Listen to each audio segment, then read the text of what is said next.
तो मुझ में कितना सामर्थ्य है। राम जी ने विचार किया कि चलो या जितने बंदर भालू है मेरा नाम लेकर के पत्थर फेंक रहे थे, तैर रहा था, तो लाओ मैं भी फेंक करके देखूं। तो देखो जहां राम जी होते हैं हनुमान जी वही होते हैं। हनुमान जी समझ गए कि राम जी भटक गए, तो राम जी थोड़े एक बड़े से चट्टान के पीछे में और एक बहुत बड़ा चट्टान उठा करके समुद्र में फेंक दिया। अब तो जैसे फेंका वो डूब गया। राम जी सोचने लगे कि लग रहा वजन ज्यादा है, तो थोड़ा हल्का चट्टान लिया, उसको भी फेंका, वो भी डूब गया। राम जी सोचने लग रहा ये हो ज्यादा है, तो राम जी और छोटा लिया, उसको भी फेंके, वो भी डूब गया। राम जी सोच में पड़ गए, एक छोटा सा कंकड़ लिया, उसको फेंके, वो डूब गया। अब तो राम जी रोने लगे। हनुमान जी समझ गए अपने नाम के चक्कर में भूल बैठे हैं। तो राम जी ने पहला जितना बड़ा पत्थर लिया था, हनुमान जी उस बड़े पत्थर का दुगने आकार का पत्थर लिए, उस पे राम लिख करके फेंके, वो तैरने लगा। अब तो राम जी का चेहरा मुरझा गया। हनुमान जी ने कहा, प्रभु सामर्थ्य आप में नहीं है, सामर्थ्य तो आपके नाम में। हनुमान जी से राम जी ने कहा कि हे हनुमान, जिसको मैं फेंकता हूं वो डूब क्यों जाता है? हनुमान जी ने कहा कि प्रभु आपको शायद पता नहीं है, बड़े ध्यान से सुनना हमसे, तुम जिसको ही फेंक दोगे वही डूब जाएगा।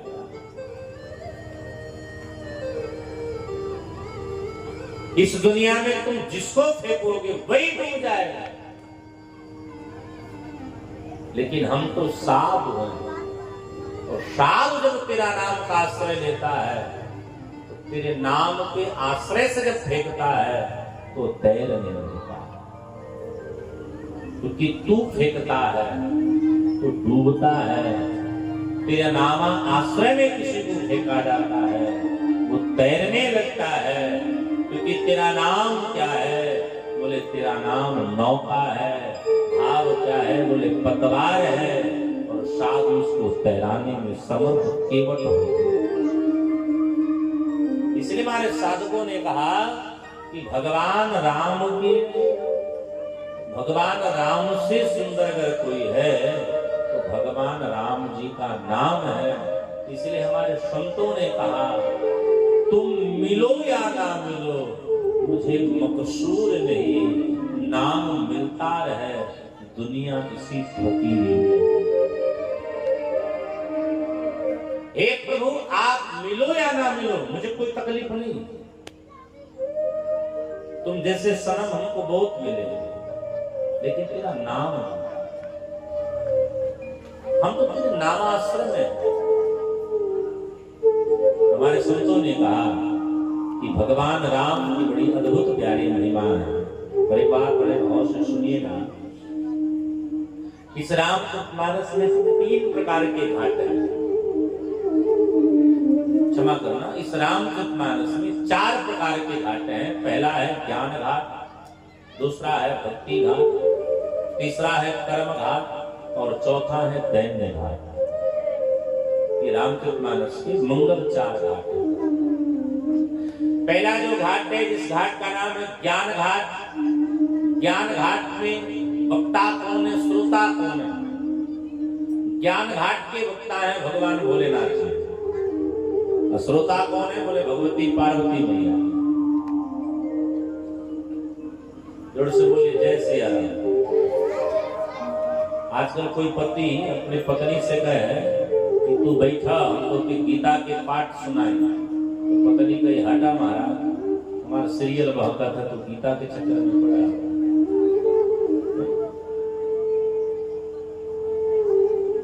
आजकल अगर पत्नियों से कह दो कि बैठा हम दूसरे के चुगली सुनावत है, तो कहीं चला ठीक बा, ये अच्छा है। लेकिन धन्य है भगवती पार्वती मैया, पत्नी हो तो कैसे हो, जो अगर समय मिले तो पति से प्रभु की चर्चा को पूछे।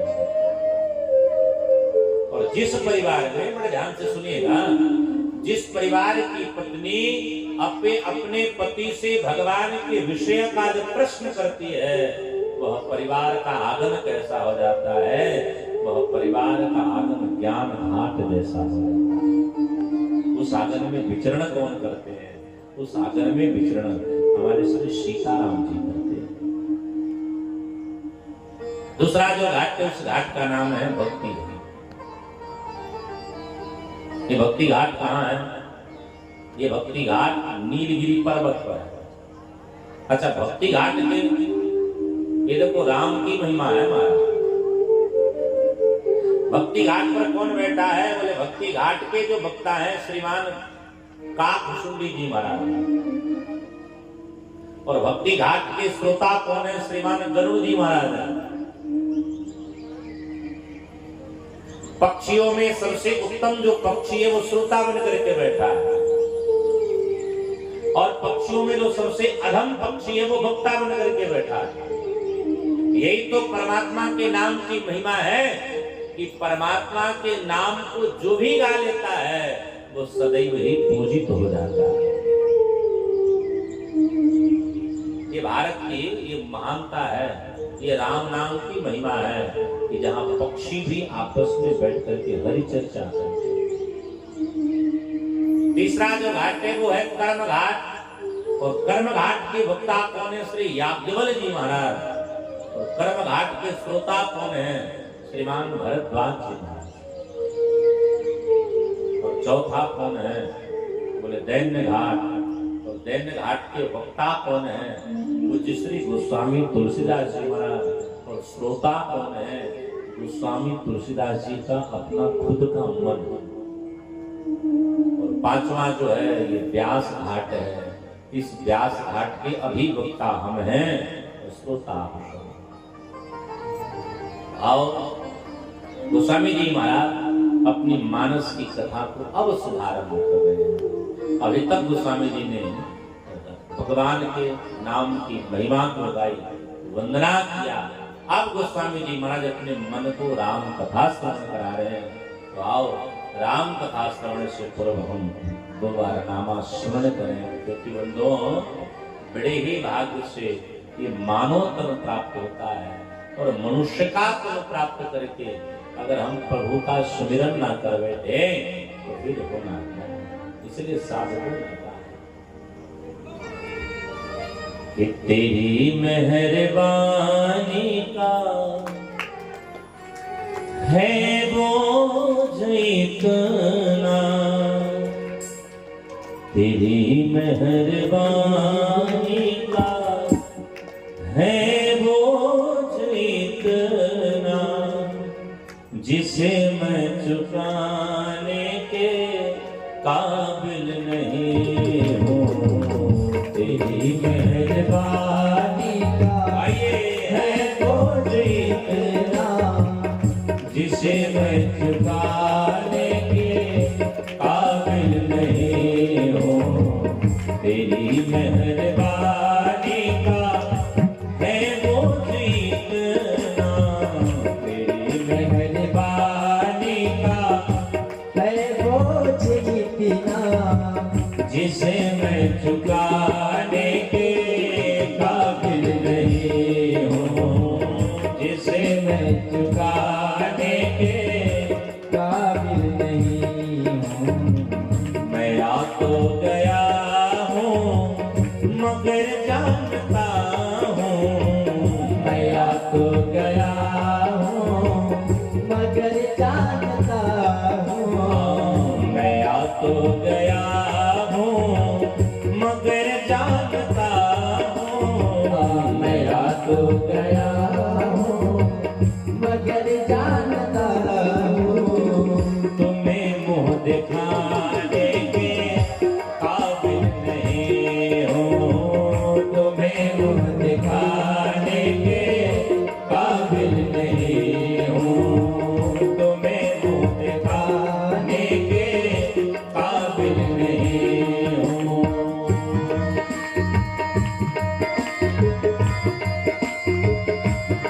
हरि बोल।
मफिरे हमने न जानी। कर्जदार हूँ मैं तेरी इस दया का, कर्जदार हूँ मैं तेरी इस दया का। ये कर्जा चुकाने के काबिल नहीं हूँ, ये कर्जा चुकाने के काबिल नहीं हूँ। तेरी मेहरबानी का है मुझे इतना, तेरी मेहरबानी का है मुझे इतना। जिसे मैं उठाने के काबिल नहीं हूँ, जिसे मैं उठाने के काबिल नहीं हूँ। मैं आ तो गया हूँ मगर जानता हूँ, मैं आ तो गया हूँ मगर जानता हूँ।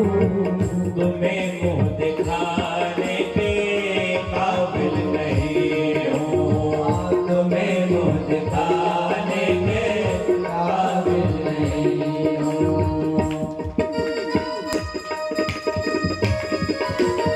हरि ओम।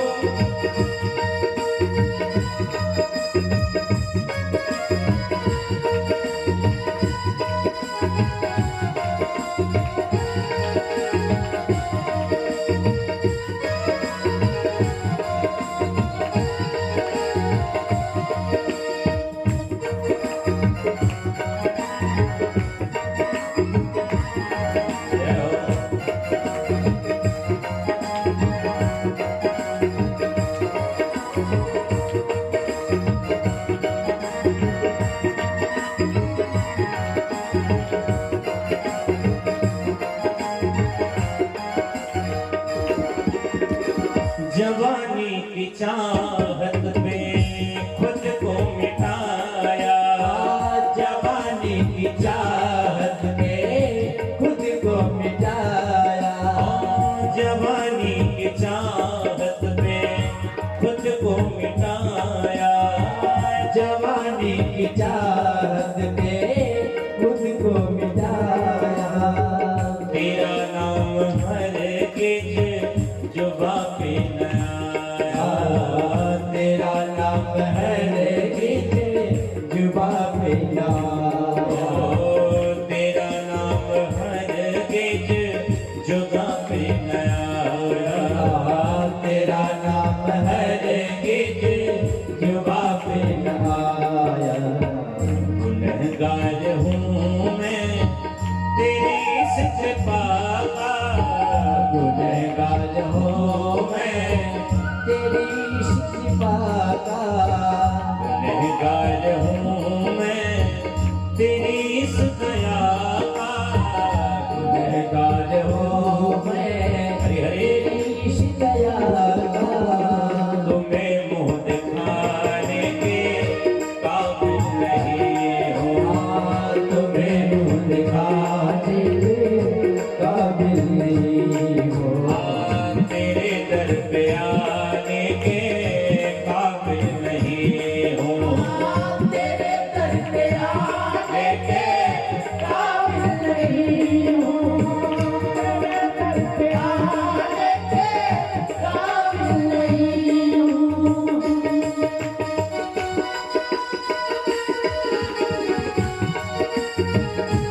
हरि ओम।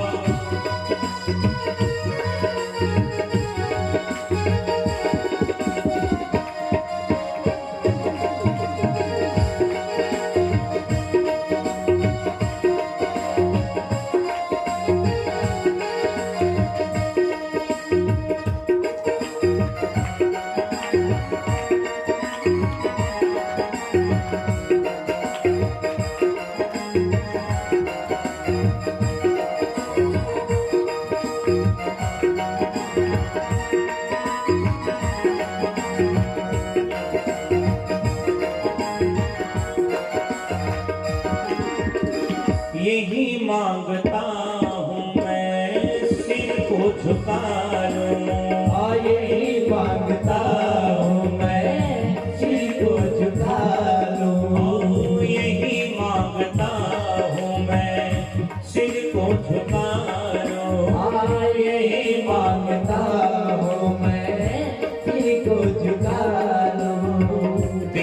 दे गई सेवार जी भर के पालो मेरा दे गई सेवार जी भर के पालो मेरा दे गई सेवार जी भर के पालो तेरा दे गई सेवार जी भर के पालो।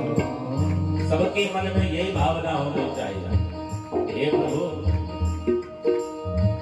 सिवा दिल के टुकड़े के ऐ मेरे दाता, सिवा दिल के टुकड़े के ऐ मेरे दाता, सिवा दिल के टुकड़े के ऐ मेरे मालिक, सिवा दिल के टुकड़े के ऐ मेरे मालिक।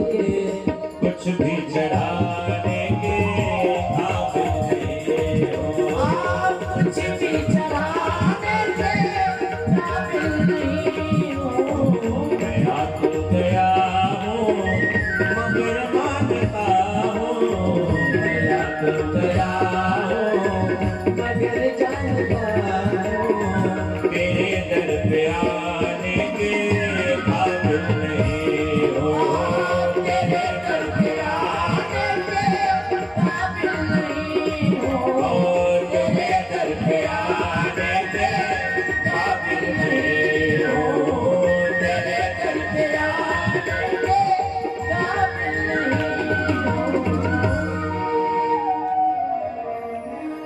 बाबा ने कहा कि प्रभु तूने कृपा तो बहुत करी है पर हम उस योग्य है नहीं। और अब बाबा अपनी मंगल रचना को रामचरितमानस में प्रवेश कर रहा है। अच्छा देखो प्रवेश भी कहां से है रही है, बोले प्रवेश भी कृतराज प्रयाग से ही है। गोस्वामी जी महाराज कहते हैं कि भारतवर्ष में वैसे तो अनेक तीर्थ हैं, लेकिन उस तीर्थों में एक तीर्थ है जिसका नाम है प्रयाग। और प्रयागराज में वास कौन करते हैं? प्रयागराज में परम ही सिद्ध तपोधन वास करते हैं, जिनकी बड़ी प्यारी देख रही है कि भरद्वाज मुनि बस ही प्रयागा, तिन्हि राम पद अति अनुरागा। माघ मकर गत जब जब होई, तीर्थ पत ही आप सब कोई। गोस्वामी जी महाराज कहते हैं कि प्रयागराज में एक बड़े ही तपोधन महात्मा है जो कैसे हैं, बोले अनुरागी संस्था। नाम क्या है? श्रीमान भरद्वाज जी महाराज। अच्छा देखो जब माघ का महीना आता है, मकर राशि में जब सूर्य का प्रवेश होता है तो प्रयागराज की महिमा थोड़ा ही चकाचक हो जाती है। और इस बार तो महिमा और चकाचक होने वाली है क्योंकि इस बार महाकुंभ लगने वाली है। इस बार की तो प्रयागराज की इतनी अद्भुत महिमा है।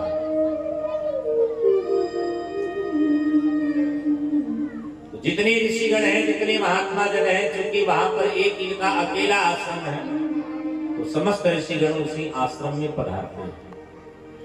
तो गोस्वामी जी ने कहा प्रत्येक वर्ष प्रत्येक संवत ये आनंद होता है, और एक वर्ष ऐसा हुआ कि एक बार भरे मकर नहाए,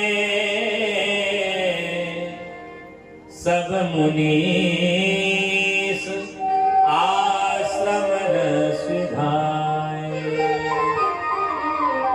अच्छा देखो भैया, किसी के घर जब जाइए ना तो बिना बताए जो चला जाए उसको चोर कहते हैं। जोर से बोलो जय श्री राम। आजकल हम लोग रिश्तेदारी में जाते हैं तो बिना बताए ही चल देते हैं, इसे चलने वाले को चोर कहा जाता है। इसलिए किसी के घर जाइए तो उसके पूछ करके जाइए, भैया हम चल रहे हैं, पहले उससे आदेश लीजिए, क्योंकि जाया जाता है अपने मन से, पर आया जाता है सामने वाले के मन से।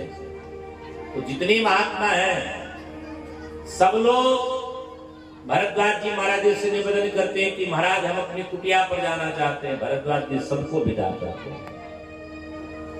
उन्हीं महात्माओं की गुट में एक महात्मा है, नाम है श्रीमान याज्ञवल्क्य जी। याज्ञवल्क्य जी भी जब गए बोले भैया हम चलना चाहते हैं। भरद्वाज जी बोले आप ठहरिए, पहले हम सबकी विदाई करेंगे। याज्ञवल्क्य जी बैठे, सभी महात्मा जब चले गए तब याज्ञवल्क्य जी ने कहा अब हम चले। तो याज्ञवल्क्य मुनि परम विवेकी, भरद्वाज राखे पद टेकी। ध्यान से सुनिएगा, भरद्वाज जी के लिए क्या लिखा गया है? बोले भरद्वाज जी के लिए अनुरागी लिखा गया है। याज्ञवल्क्य जी के लिए क्या लिखा गया? बोले बैरागी विवेकी लिखा गया है।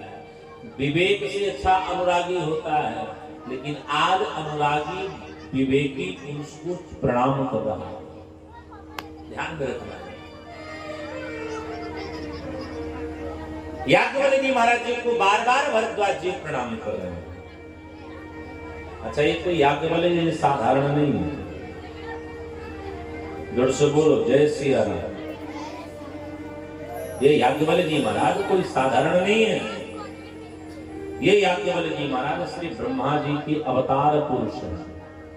स्वयं ब्रह्मा जी महाराज ही याज्ञवल्क्य बनकर के पधारे।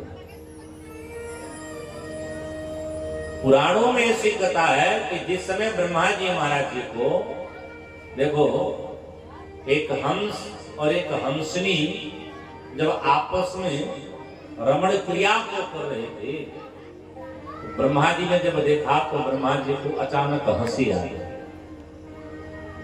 इसलिए ध्यान से सुनना, जो शास्त्र की बात हम आपको बतलाई देते हैं। कुत्ता, बंदर, पक्षी ये आपस में रति क्रिया करें, प्रणाम करके दूर हट जाओ, हंसना नहीं। क्यों? अन्यथा तुमको पाप लगेगा। हंस ने तुरंत ब्रह्मा जी को श्राप दिया कि हम तो आपस में पति पत्नी हैं, इसलिए रमण क्रिया कर रहे तो तुम हम पे हंस रहे हो। जा, हम तुमको श्राप देते हैं, एक दिन सारे देवता तुम पे हंस रहे थे। हंस ने ब्रह्मा जी को श्राप दिया। एक दिन ब्रह्मा जी महाराज अपने बढ़िया ब्रह्मलोक में बैठे थे, भगवती सरस्वती मैया स्नान कर रही थी। हमारे भाई लोग बड़े ध्यान से सुनना, एक मेरी करबद्ध प्रार्थना है। हमारी संस्कृति में सबसे जो पहला धर्म है वो मर्यादा का धर्म है। स्त्री की मर्यादा क्या है, कन्या की मर्यादा क्या है, बेटी की मर्यादा क्या है, बहन की मर्यादा क्या है, पिता की मर्यादा क्या है, भाई की मर्यादा क्या है, पुत्र की मर्यादा क्या है, ये हमारे यहाँ शास्त्रों में पढ़ाए गए। पिता के लिए ध्यान में रखना, सब बड़े गौर से सुनना। पिता के लिए